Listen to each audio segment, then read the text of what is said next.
Steve, Mr. Ryan will be joining us shortly. Okay, we'll wait a couple minutes here.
I see Steve. I see you. You're on the phone. Hello, Tom. Okay. Thank you. Okay, we'll bring the June 1st City Council work meeting to order. Is there a motion on tonight's agenda? I'll make a motion to adopt tonight's agenda. Is there a second? I'll second. Motion made and seconded. Any discussion? Hey, Jack, can you take a roll call vote, please?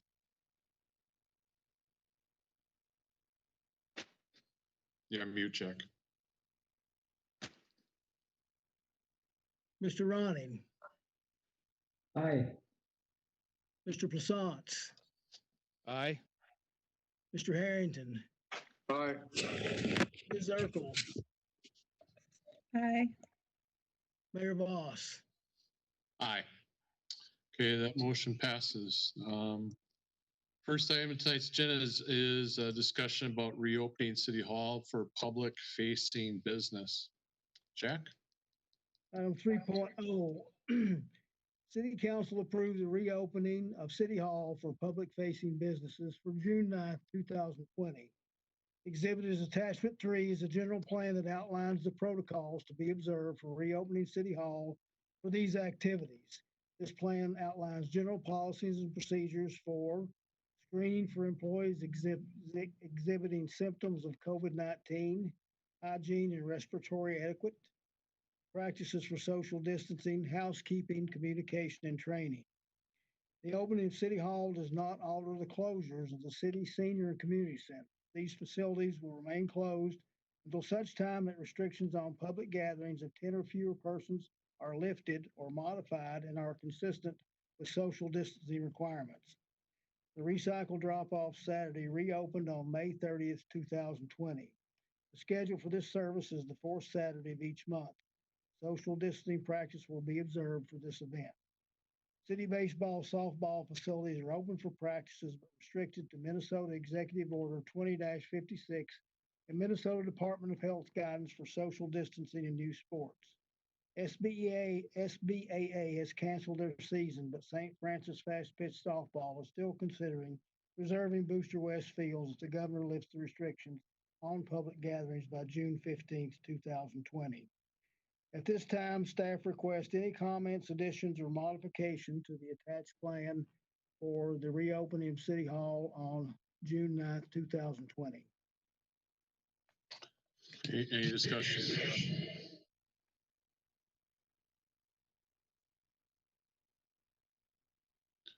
So, not specific to the plan. Does someone have their phone on? Get a lot of feedback. So aside from the plan, in terms of fundamentally opening up City Hall on the 9th, we're gonna have the two windows open, correct? Correct. And they'll be staffed. Is this by opening City Hall, are we changing any need to change the work at home assignments that we have for city staff?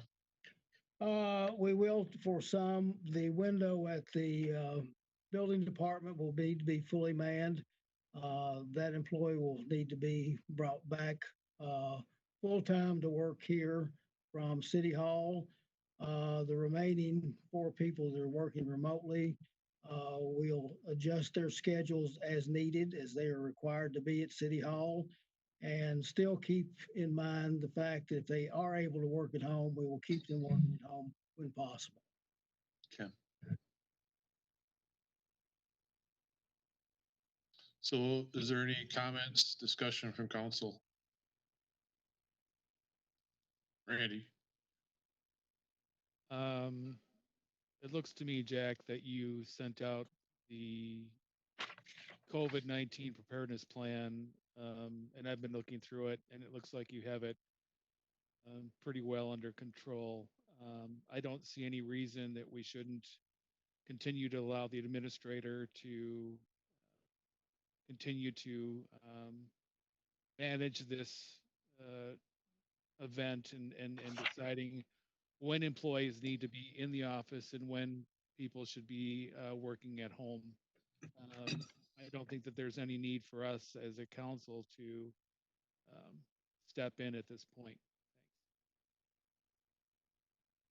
Okay.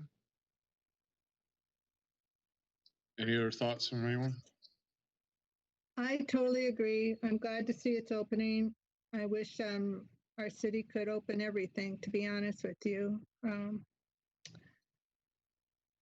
But I don't think we have the authority to do that. But if we did, I would propose to do that. That's all I've got to say. Okay.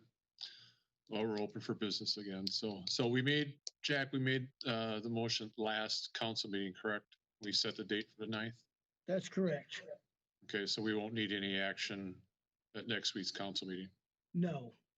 Okay. So I assume that, do we need to, did you want this ratified by council? Yeah, what I'd like to do is just put it on the next council meeting. These are the protocols that we're going to observe. And the reopening of City Hall has already been approved, but at the next council meeting, I'd just like to put this on the agenda to get this plan approved. Okay. Say, Jack, are you gonna put this like on Channel 10 and the reader board and stuff like that? That's correct. We'll start posting that tomorrow. Okay, thank you. that city council or city hall is gonna be open on the night. That's correct. Okay, okay. So I made sure we weren't talking about putting a plan on the website. All right. So anything else in number 3? Yeah, one more comment. I just want to clarify that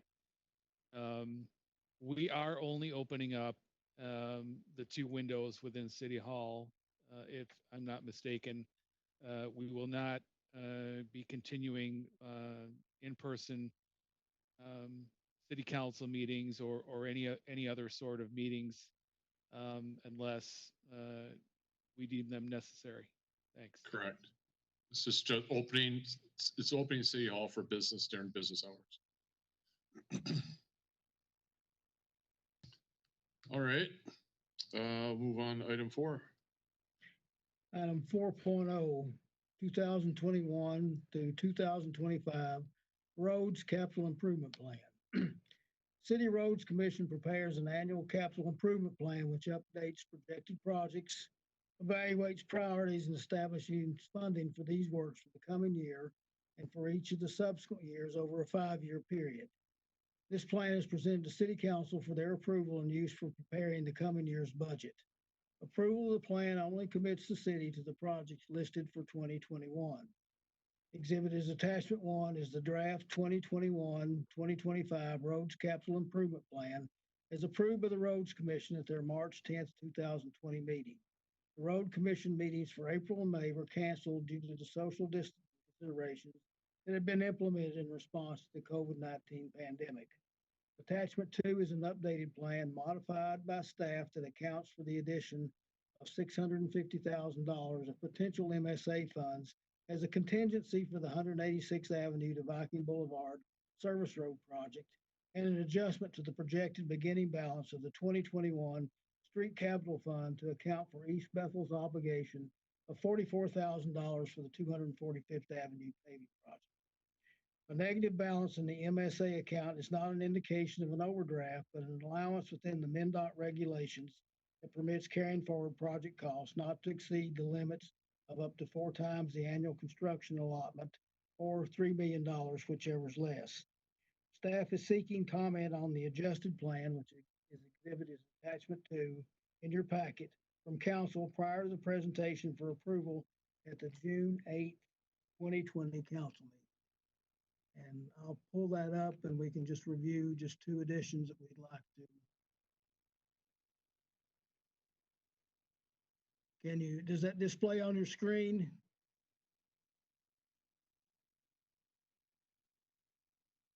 Under the MSA fund account, we're proposing to, at this time, place the MSA allocation in there for additional $650,000, which we would petition MnDOT to approve.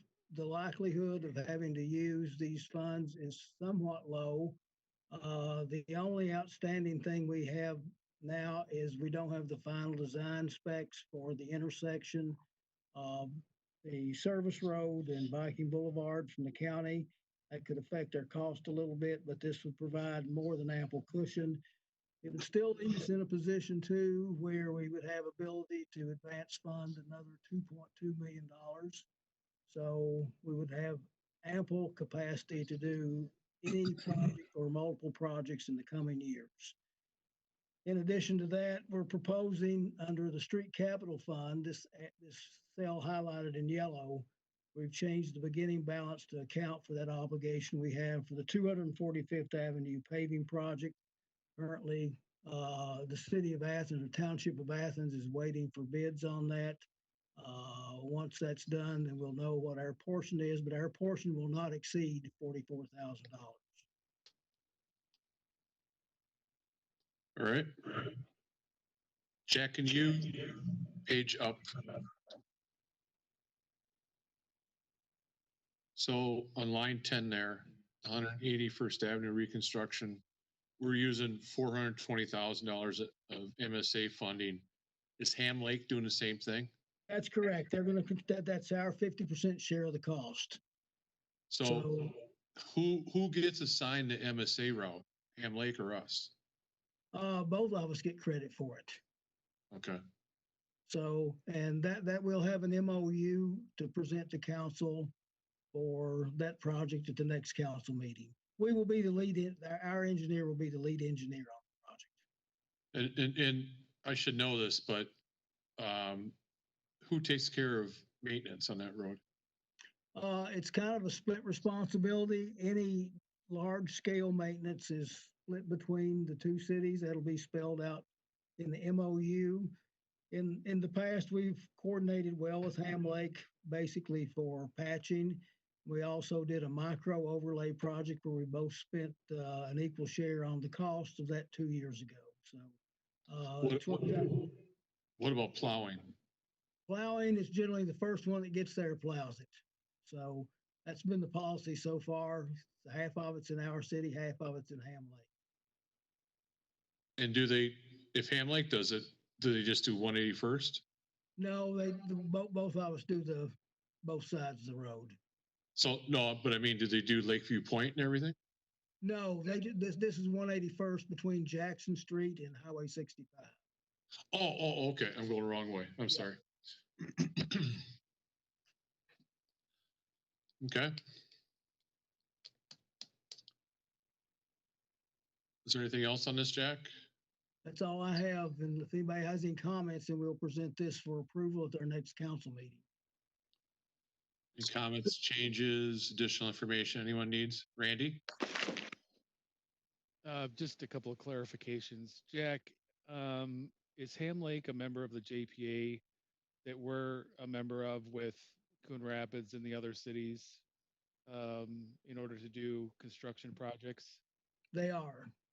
Okay. And then my other question is more of information. Do you happen to know or had any inclination as to what the recent COVID might have done to prices for doing construction of road projects?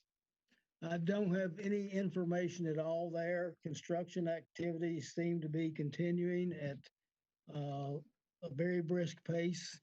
It's one sector of the economy that doesn't seem to have slowed down much. But as far as any figures, I don't have any of those available, Randy. Okay, Tim. Jack, I got one for this year. Is there any updates on Durant? I hear there were some issues. Are they getting cleared up?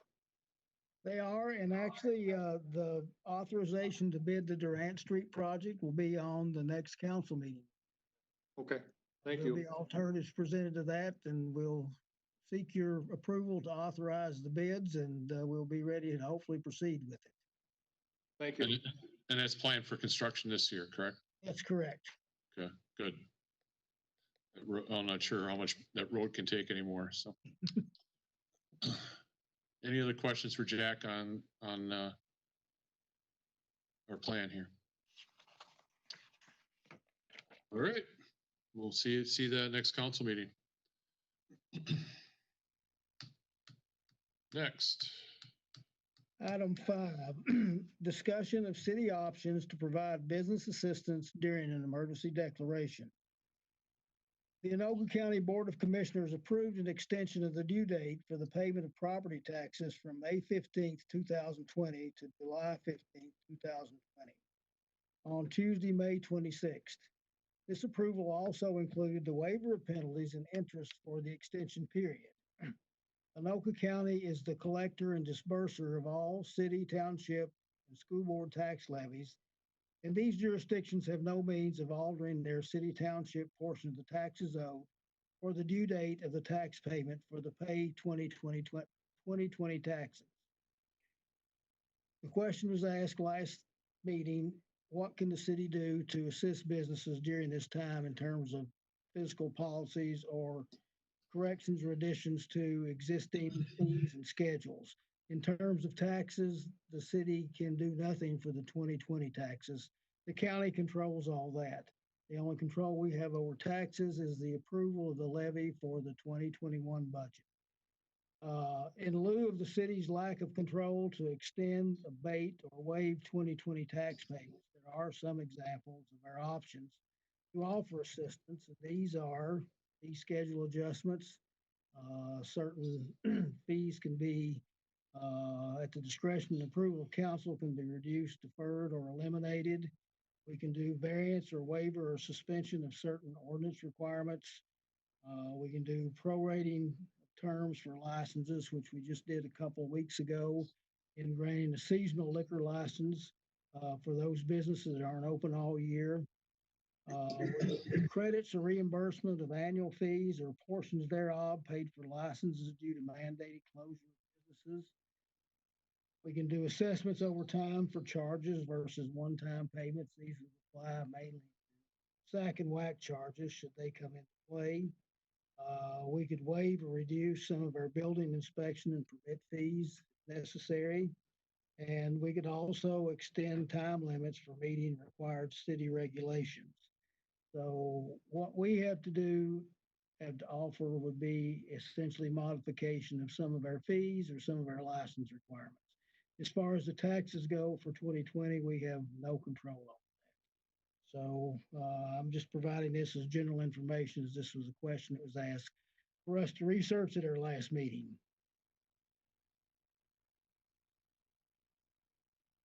Hey, Jack, I've got a question about the theater.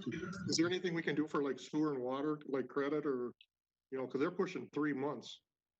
We can, but we haven't heard anything more back from them other than the conversation we had with them in March. What we could do is we could extend the penalty and interest on late payments. There have been some cities that waived or extended the late payment fees and waived the penalty on those. It's just a matter of what the council wants to do. We have a lot of options there. Thank you. Jack, can we go back to first what the county's action is? So beside the fact that they took this action after the taxes were due, so assumedly everyone paid their taxes on time and there's no one going to get extension. For those properties that the county has waived, does that mean they're not going to collect any of the property tax, right? No, it means that you're given, the taxes were due May the 15th. They just extended the deadline for payment to July the 15th. So if you didn't pay your taxes by May 15th, you just got an extension in your deadline for payment. For all the taxes on the tax bill. Correct. Right. So the cities, school districts, I guess my question's coming from is there going to be any effect on the first half payment to us from the county? There could be if there were a lot of people that did not pay their taxes, or if we're still following the same schedule, we still anticipate receiving our first half payment from the county by July the 1st. If the county extends their payment until all these others are collected, probably not, but it means we probably wouldn't get our payment until August the 1st. We haven't heard anything from the county though on when we're going to receive our payment, but it could affect some of our receipts. Well, I think it'd probably be good to find that out, and then I would hope that the county would still hold to the July 1st date, knowing that there's going to be more payment coming in later that month and supplement it, because I'm sure high percentage of the property taxes were collected by May 15th. So I think it'd just be good to find that out, because so that we need to find out if we're going to be in a cash crunch because the county's not going to pay us, if they extend it again. So I'm not concerned, but I think it's worthy to find out. I will get that updated. And Jack, we are historically above what the minimum recommended is. Minimum is 35% or something. That's 40-some%, I believe. That's correct. The minimum fund balance that's recommended by the State Department of Revenue is 35% of your annual operating expenses. Right, and with the position we are in, we shouldn't be compromised by delayed payments from the county. Would you? At this point, we shouldn't be in any real type of a cash crunch, but if this is an indication or a marker of what's to follow, it could indicate that we could be facing some issues maybe in our second half payment, which comes in December the 1st, or potentially our next year's first half payment. Generally, though, like Steve said, most of the things that we're dealing with in our biggest property tax base class is residential properties. A lot of those things that are done through home mortgages are escrowed, so a lot of those payments are made well before, and the escrow balance is kept up. So at this point, we don't really anticipate any real issues with this, but we will check on it and make sure that there's not going to be a larger deficit than what we would anticipate. Generally, the city receives approximately a 98% collection rate of property taxes. So it'll be interesting to see how that figure holds up too after the first half payments received. Steve makes a good point with that, and I just bring this up as general information. If there's anything we're not aware of, we can ask questions, we can fill in the blanks. As far as, this has nothing to do with what we're talking about right now, but as far as taxes go, how many, home building permits and completions do we have last year, probably? Would you broke up, Tom? I didn't understand, didn't hear you. I'm not sure if I understood either.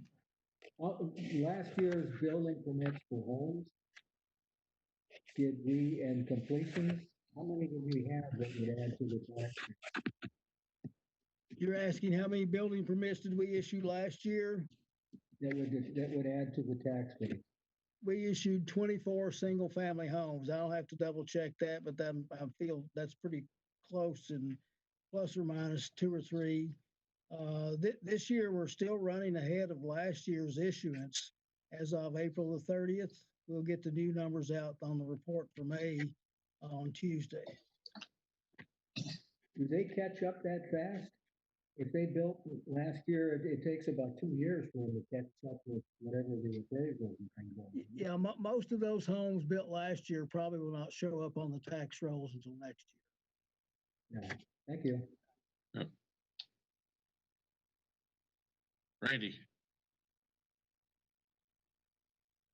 So I'm in agreement with our mayor that, this is something that we're definitely going to have to watch, because I think we have to ask the question is, why did the county decide to implement this particular, tax relief on the due date?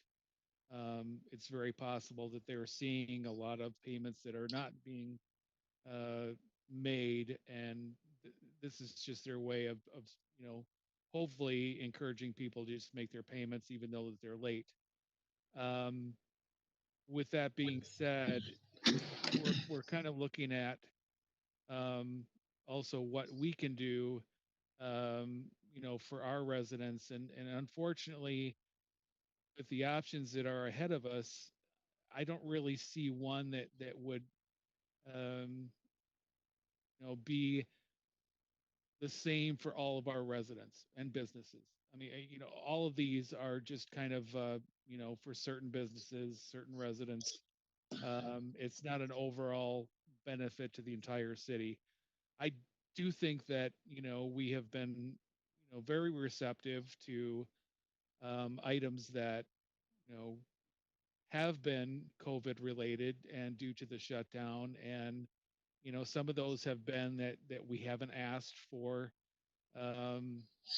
people to get licenses for, saying, selling out of trucks, or actually going door to door and doing selling and those type of things. And I think, as on an individual basis, and for those things that we can directly credit to issues related to the closure of due to COVID-19, I don't think that there's anything else that we should be doing as a relief to anyone else beyond that. All of our taxes that go through the county, that's where the benefit went through. So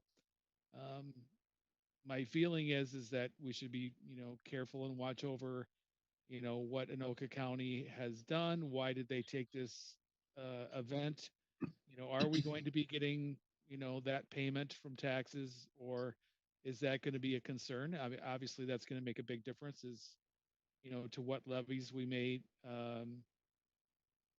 have to consider, and what cuts we may have to consider. So I think at this point, um, my recommendation is that we do the investigation as to why this happened. But beyond that, other than doing what we can for relief of businesses on an individual basis for specific needs, I don't think that there's anything that we should do um, as a wholesale program. Thanks. Okay, I disagree with Randy for sure. There are some things we can do. I appreciate the research you did, Jack, because taxes just came off the top of my head that the other last meeting. I was just trying to think of anything that we can do to help our businesses. And if we can suspend an ordinance so that they can put signs out saying we are open from these hours and mask required, no mask required, or whatever, if they can put up a tent or allow them to use certain parts of parking lots for seating so they can have outdoor seating. And I'm thinking of Acapulco and 65 Pub. And there's a couple of restaurants here that I'm thinking about. If there's any businesses that haven't fully paid for their SAC and WAC hookups, if we can defer that even longer, if we can reduce inspection fees or defer them until they get back open and going.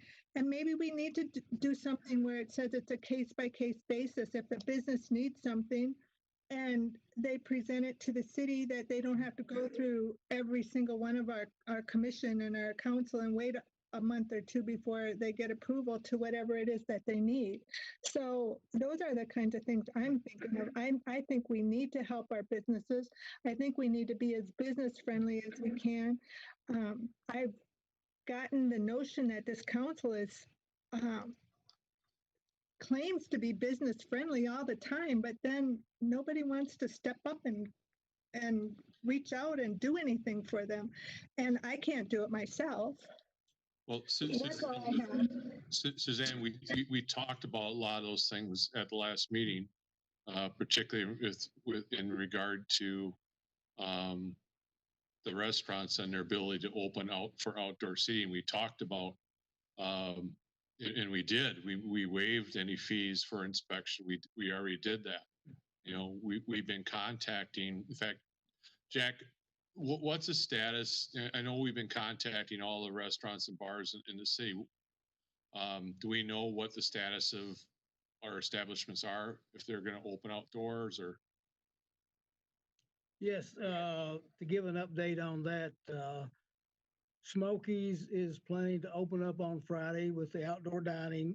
They put up a large tent outside to accommodate however many seats they can get in there.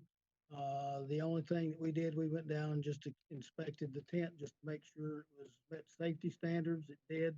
They'll have a separate tent which doesn't require a permit or any inspection. That's going to be just used for their bar and their collection of credit card payments. So they're set to open up on Friday. Again, we waived any permit fees.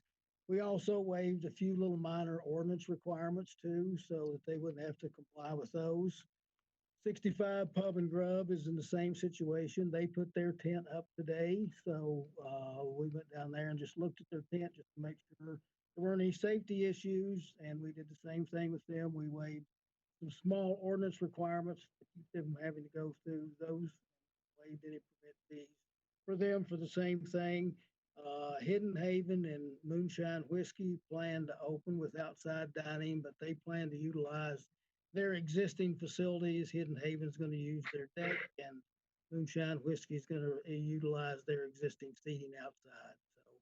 So, again, I think we've tried to do a good job in considering the situation with that, and in discussions with the council in terms of what we can do to facilitate their opening and assist them in any way we can to make sure that happens in a timely basis. Suzanne also mentioned something about deference of sack and whack fees. I've also been in conversation with the three businesses on the east side that haven't hooked up and told them that we would be in conversation with them, but for the time being, until this, we wouldn't talk about their schedules until we got through this COVID-19 issue. So I think we're doing a lot of things that Suzanne has mentioned. We just don't publicize or broadcast them. So anytime a business has an issue, if they come to us, we'll definitely try to work with them in any way possible. Yeah, can I add something to that too, Jack? Yeah, Tim. I stopped at all 4 bars on Friday. Every one of them was more than happy the way the city council was working with them. They're all gonna open, like you said. So I mean, I don't know how she can say we're not business friendly. We're going above and beyond, and they all appreciate it, so. Thanks, Tim. Um, so in terms of these various bullets you have on your write-up, Jack, and they're all ways that we can assist. Have we had any other requests from the business community at all for any help on anything related to this? The only request, we had a conversation basic with the theater back in March about the potential waiver of late fee penalties for water bill payments. Since they've been closed, we just told them we would work with them. So we haven't heard anything more back from them, but if they want to pursue this, we can bring that to council. I'm sure they'll be given a good consideration, at least for the payment of any interest fees on that. So we're still in conversations with them on that. The other thing that the council may receive a request for is some of the bars that are closed or were closed for a period due to state mandates. One of the things that we consider would be a rebate on their liquor license for those periods of times which the state mandated they be closed before those could open up and sell their product. Some of them are closed for as much as 30 days. So that may be another way we can assist some of those businesses. Okay.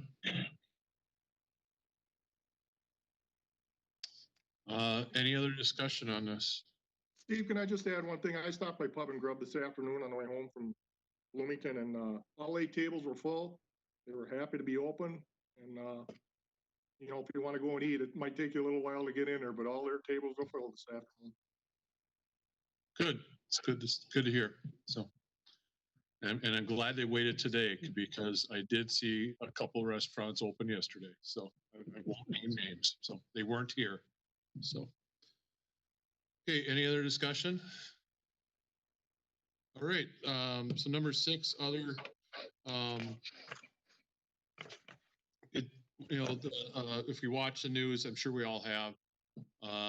Both Minneapolis and St. Paul extended their curfews for tonight and tomorrow night, a little bit different timing, from 10 o'clock tonight to 6 a.m. tomorrow. And that initially that was 4 a.m., but that's been changed to 6 a.m. So it's now 6 a.m. And it's only for the cities of Minneapolis, St. Paul. Anoka County did send out, the county administrator sent out a notice that the board decided not to extend the curfew in Anoka County at this time. Obviously, individual communities could too. I did hear of one community, actually in Ramsey County, it did, but I haven't heard anything locally of any curfew. So as of now, we don't have a curfew in our city. Hopefully most people, everyone understand what the purpose of the curfew is, and kind of no reason not to kind of try to maintain that for these next few days, just to make sure that some of these issues have come under control a little better. So if anyone else has anything to add to that. Suzanne.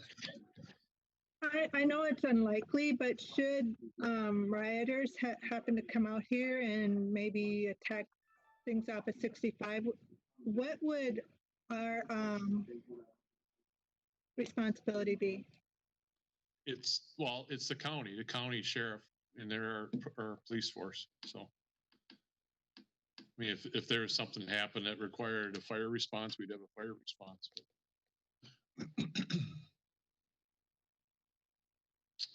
Okay, that's the only thing I was gonna add.